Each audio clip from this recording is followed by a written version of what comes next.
오신 여러분을 주님의 이름으로 환영합니다. 제가 이제 그 신학교 준비를 하면서 예언서 공부들을 했는데요. 예언서 공부를 할 때에 이 가장 제 마음 가운데 받아들여지지 않던 이 책이 바로 예레미야서입니다. 하나님께서 이 예레미야를 부르실 때에 예레미야에게 소명을 주십니다. 즉 예레미야 너는 이렇게 살아라 말씀하시면서 예레미야에게 소명을 주시는데 그 소명이 예레미야 1장 10절에 기록되어 있습니다. 제가 읽어드리도록 하겠습니다.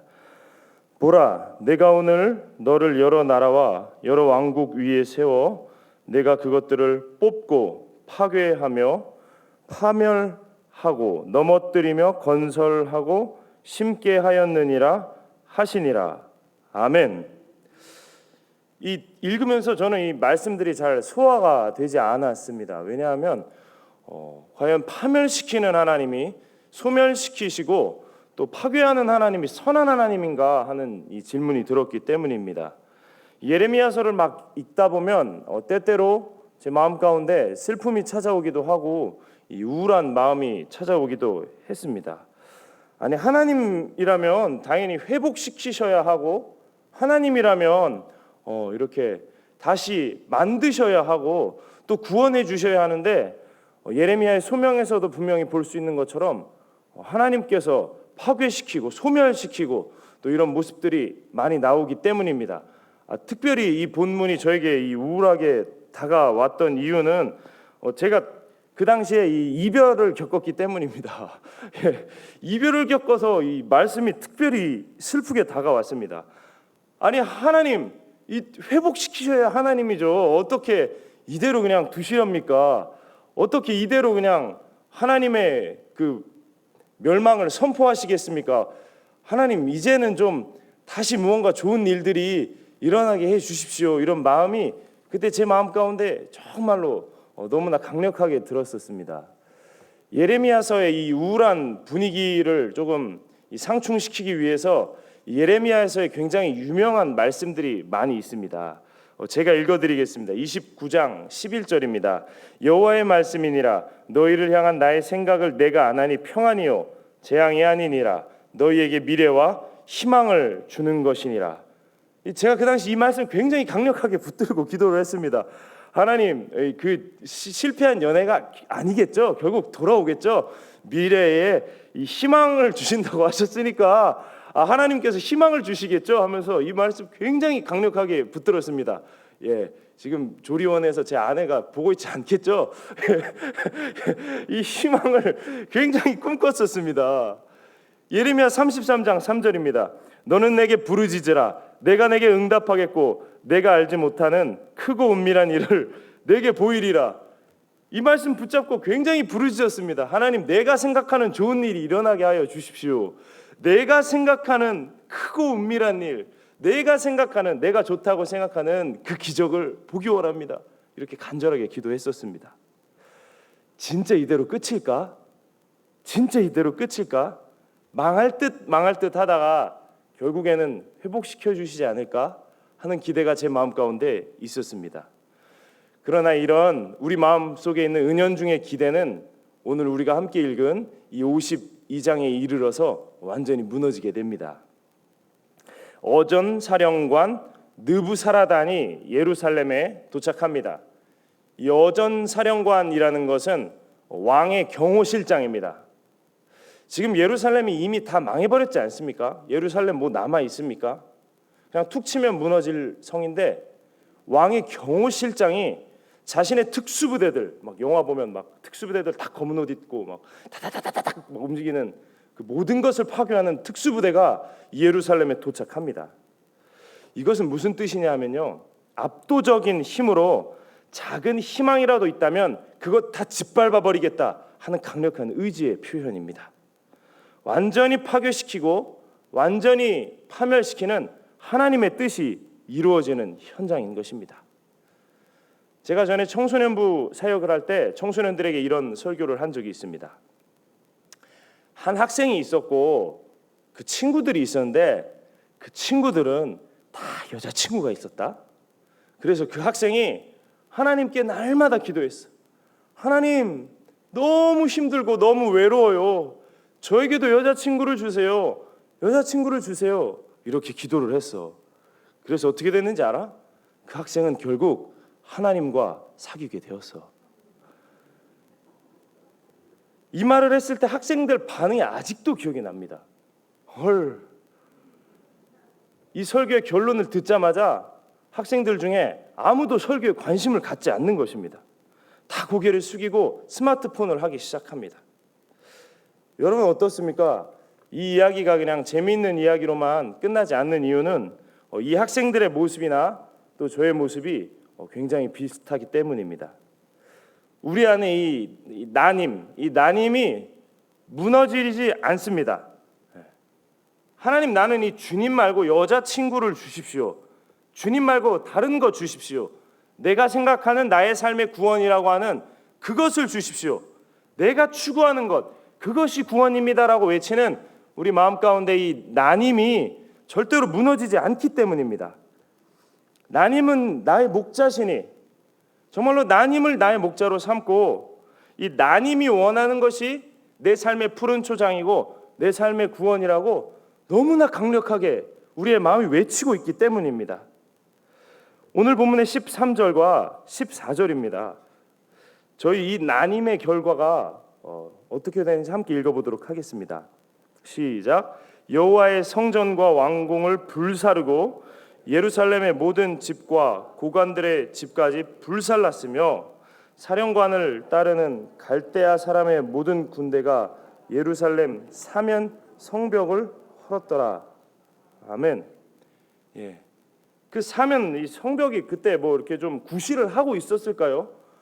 아마 그냥 허울 뿐인 이 사면 성벽이었을 텐데 이 경호실장 느부사라단과 그의 특수부대가 와서 아주 철저하게 이 예루살렘 성을 짓밟습니다. 이 난임이 무너지는 것을 경험하는 것 정말 너무나 힘든 일입니다. 여러분 종종 사극을 보면 이 왕조가 바뀔 때가 있습니다. 이 왕조가 바뀔 때 막 이 반란이 일어나고 막 자객들이 막 땅속에 숨어있다 막 나와가지고 막 왕궁에 불을 지르고 그리고 막 담을 넘어가지고 막 공격하기 시작합니다. 그 왕에 있는 막 내시들이 전하 막 이러면서 막 굉장히 혼란에 빠지고 막 연기가 치솟고 막 사람들이 죽는 소리, 막 칼이 막 뼈를 베는 소리 막 푸슉푸슉 하면서 이 굉장한 혼란에 빠지는 것을 저희가 볼 수가 있습니다. 우리 안에 이 난임이 무너질 때도 똑같은 일이 일어납니다. 우리는 이처럼 우리 안에 난임이 무너질 때 굉장히 아파하고요. 정말로 이 난임이 무너지는 것으로부터 도망치기 위하여서 발버둥 칩니다. 온 힘을 다해서 무너질 수밖에 없는 이 난임을 수호하려고 발버둥 칩니다. 느부사라단이 막 우리 안에 쳐들어와요. 무너질지어다 하면서 쳐들어와요. 그럼 우리는 정말로 발버둥을 칩니다. 고통의 소리, 아픔의 소리가 속에서 끊임없이 울려 퍼집니다. 그러면서도 이 난임을 방어하기 위하여서 난임은 강하다, 난임은 무너지지 않는다, 허울뿐인 그 난임을 수호하기 위해서 최선을 다하는 것입니다. 이렇게 이 난임이 강해지고 또 강해지고 오늘 또 강해집니다. 성경의 결론입니다. 유다의 마지막 왕 시드기야의 눈앞에서 소망의 상징인 그 왕자들이 죽습니다. 시드기야가 마지막으로 본 것이 뭐냐 하면 소망, 미래, 꿈, 그것들의 상징인 이 아들들이 죽는 것을 마지막으로 봅니다. 무슨 뜻입니까? 소망 없을 것이다. 난임의 미래는 없을 것이다. 그런 뜻입니다. 그리고 아무것도 볼 수 없는 그 눈으로 이 시드기야가 캄캄한 어둠의 포로가 되어 쇠사슬에 묶여 끌려갑니다. 여러분 이것이 성경의 결론이자 이 난임의 마지막인 것입니다. 보라, 내가 오늘 너를 여러 나라와 여러 왕국 위에 세워 내가 그것들을 뽑고 파괴하며 파멸하고 넘어뜨리며 건설하고 심게 하였느니라. 하나님께서는 이 난임이 철저하게 망가져버린 그 자리에서 다시 시작하기 시작하십니다. 모든 것이 무너질지라도, 정말로 우리가 붙들 수 있는 모든 것이 무너진다 할지라도 우리가 지금 이 순간 하나님의 선하심을 고백할 수 있다면 그것은 우리의 삶 가운데 살아갈 힘을 주고 우리의 삶 가운데 소망을 전해주는 것을 믿으시기 바랍니다. 나님이 쓰러지고 나님이 파괴되고 나님이 뽑힐지라도 우리가 하나님을 믿는다면 우리의 삶 가운데 소망이 있는 것입니다. 여러분, 제가 이렇게 설교할 때에 혹시 목소리만 크다라는 느낌 받으십니까? 제가 이 설교를 쓰면서 제 마음 가운데 느꼈던 느낌입니다. 아, 말만 그럴듯하다. 왜 그런지 아십니까? 저도 여전히 제 안에 이 믿음이 참으로 부족하기 때문입니다. 저도 이 하나님 안에서 이 다시 태어나는 이 믿음의 도상 위에 있기 때문입니다. 그 다메섹 도상 위를 걷던 사도 바울과 같이 저도 그 도상을 걷고 있습니다. 빛이 나타나기를 두려워하면서 빛 나타나지 마. 그 영혼의 가치야. 나의 오늘 하루의 가치를 무너뜨리지 마. 나의 이 나님의 가치를 무너뜨리지 마 하면서 그 도상을 아주 조심스럽게 걷고 있습니다. 떨기나무에 불이 붙기를 원하지 않는 모세와 같이 그 광야를 배회하고 있습니다. 불아 나타나지 마.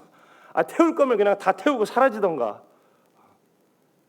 나님의 가치가 무너지기를 싫어하는 그 마음으로 오늘 하루를 살고 있기 때문입니다.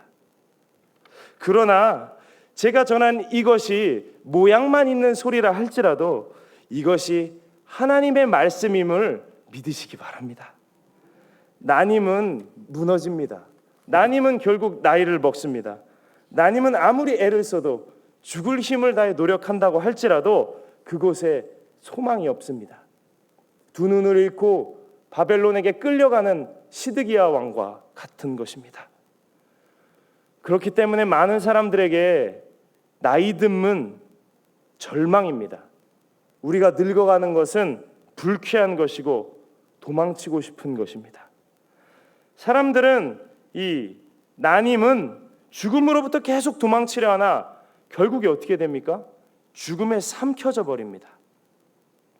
여러분, 우리가 죽음에 삼켜지지 않는 유일한 길은 예레미야 52장을 통해서 우리의 이 나님의 무너짐을 입술로 조금씩 고백해 보는 것입니다. 두렵습니다. 어렵습니다. 그러나 내가 붙들고 있는, 내 생각에는 하나님이라고 붙들고 있는 이 우리의 나님을 하나님 내려놓겠습니다. 입술로 고백하시기 바랍니다. 때때로 정말로 내려놓기 싫은 우리의 두려워하는 이 모습을 있는 그대로 하나님 앞에 고백해 보시기 바랍니다. 이것이 없으면 나의 존재가 사라질 것과 같은 그 두려움을 하나님 앞에 내려놓을 때 나는 죽고 그리스도로 살게 되는 주님의 역사가 일어나게 되는 것입니다. 고백하시기 바랍니다. 믿음으로 나아가시기 바랍니다. 이 신앙 고백으로 우리가 하루하루를 살아가려고 발버둥 칠 때에 은혜의 순간 하나님께서 찾아오십니다. 은혜의 순간 내가 너의 목자가 되어주겠다라고 말씀하시는 하나님의 기적이 우리의 일상생활 가운데서 체험되는 것입니다. 여러분, 주님을 따라가면 정말로 주님의 때에 우리의 집착에 좌우되지 않는 물질이 따라옵니다. 우리의 욕심에 좌우되지 않는 인간관계도 따라오게 됩니다. 우리의 기호에 흔들리지 않는 건강도 따라오게 되고요. 우리의 생각과 우리의 상상을 넘어서는 행복이 따라오게 되는 것입니다. 정말로 우리의 가치 판단을 뛰어넘는 하나님의 축복이 우리의 삶을 채우게 되는 것입니다. 그때는 이것을 가질 수도 있고 놓을 수도 있게 됩니다. 그리고 그 안에서 주님의 뜻을 행하고 있음을 아는 것만으로 만족하고 행복하게 살 수 있게 되는 것입니다. 이런 찬양이 있습니다. 주님의 뜻을 이루소서, 고요한 중에 기다리니 진흙과 같은 날 빚으사 주님의 형상 만드소서. 기도하겠습니다. 하나님 아버지, 두려움으로 떨기나무 앞에 모세처럼 고백합니다. 주님의 뜻을 이루어 주시옵소서. 하나님 아버지, 주님의 역사로 우리 명성제일교회 채워주셔서 정말로 여호와 하나님께서 나의 목자가 되시고 푸른 풀밭으로 인도하시는 주님의 그 은혜를 경험할 수 있도록 우리의 영혼을 소생시켜 주시옵소서. 주님께 맡겨드립니다. 예수 그리스도의 이름으로 기도합니다.